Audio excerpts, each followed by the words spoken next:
Thank you, Mr. Joyce. I'm going to recognize now the full committee chairman, Mr. Cole, and Ms. Torres will be on deck.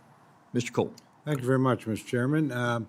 First, to my friend from Arkansas and certainly the secretary, I had the privilege many years ago, or a number of years ago, actually chairing this subcommittee. And I had a pretty simple philosophy on anything that was safety related that an administration proposed. And it was that we would match or exceed anything that related directly to safety. I didn't want that issue to ever become a partisan, if you had funded or not funded kind of discussion. And again, we'll wait and see what we have to work with, but we certainly hope we can work with you on that. I don't think there's any partisan division about making sure the railroads are safe, the airways are safe, the roads are safe, and you're probably in a better position to tell us what you need to do that than we are to tell you what needs to happen. So we'll try and fulfill that same commitment to you.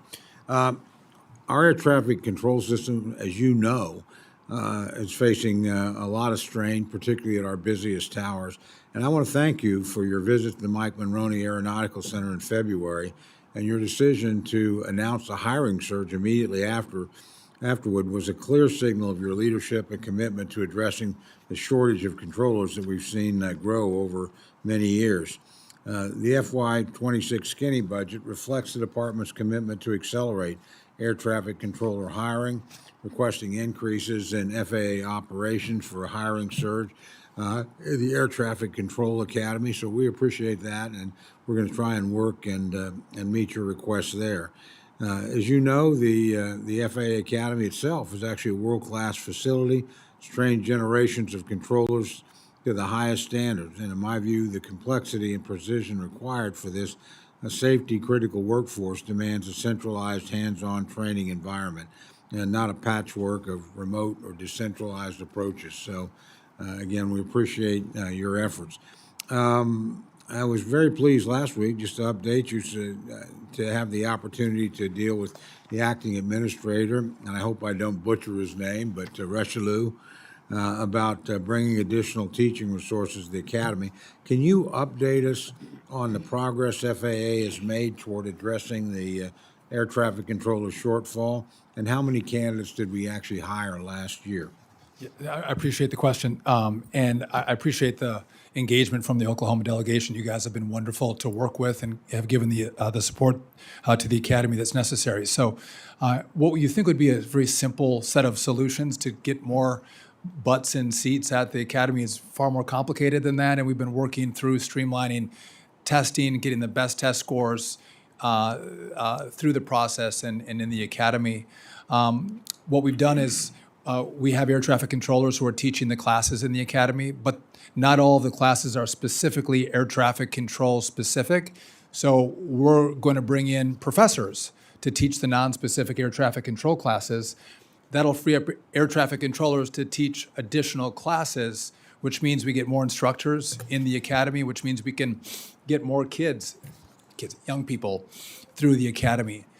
So there was a target of 2,000 for this fiscal year of controllers to get out of the Academy or to get into the Academy. That was not going to be met, but after this supercharge announcement that we made, I think we're going to hit the 2,000. One of the problems that we have, as you know, Congressman, is there's a 35% washout rate at the Academy. When I was there, some of the young people said, if you could just give us some help, if there's some tutors that could assist us with just a little extra help we may need. A lot of these washout students in the Academy are actually going to make it. They're going to be good controllers, but just give us some extra support. So we've now stood that up as well. If we could get the washout rate from 35% to 25%, we're starting to talk, real numbers, another couple hundred a year. So my hope is we're going to get above 1,200 this year, with next year hopefully getting 2,200, 2,300 into the Academy.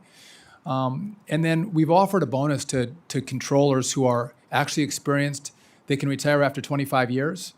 And so to get them to stay on with that experience, we've offered to pay them a 20% upfront bonus to their salaries if they'll stay. And for every year they'll stay, we're going to give them 20% of their bonus up front. Again, you got to pay people to stick around, and we're in an emergency situation, and I think we're going to see a lot of controllers take us up on that. I would say I know a lot of them are looking at their retirements that the Congress is talking about right now that could force some of them out rather than stay because they're looking at long-term funding. I know that that's come up with the controllers, but that's the work of the Congress, but just full transparency on what they're considering, Congressman. Well, we're going to have time for a second round. There's some other issues, but I want to commend you on the efforts you've already taken. I think it's exactly the right approach. We've done this in the military before to make sure we didn't lose recruits. We helped them get to where they wanted to go. I think you're absolutely on the right track on that, and I appreciate you raising retirement issues. Some of us are having very direct talks with our own leadership about that, and we could lose some very valuable people. You're talking about the ones here. I can give you a whole list of valuable technicians at Tinker Air Force Base and places like that you can't change the rules in the middle of the game. You've made some commitments. You need to follow through on those commitments, and we'll see where we end up at the end of this process. But again, thank you for your service. Mr. Chairman, I yield back. I wouldn't object if there's not a second round. I'll be okay with that if you guys don't. Mr. Reyes.